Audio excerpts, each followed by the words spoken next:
Hello guys, so welcome back with me again in this channel. So on today's video I'm gonna show you how you can create this new whoosh blur transitions in Capcut.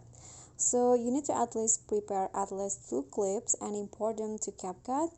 And after you import the clips, just click on a transition box, select the blur category, and then find the whoosh blur transition.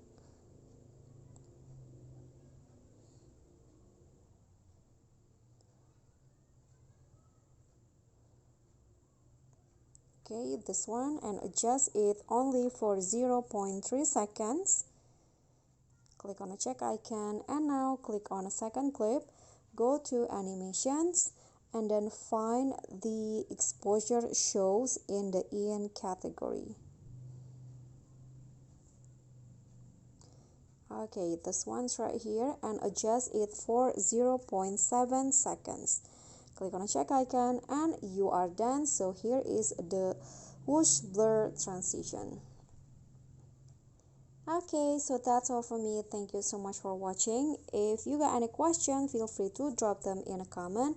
And if the video is helpful, remember to click thanks, like, and subscribe for more content. I'll catch you all in the following videos. Thank you.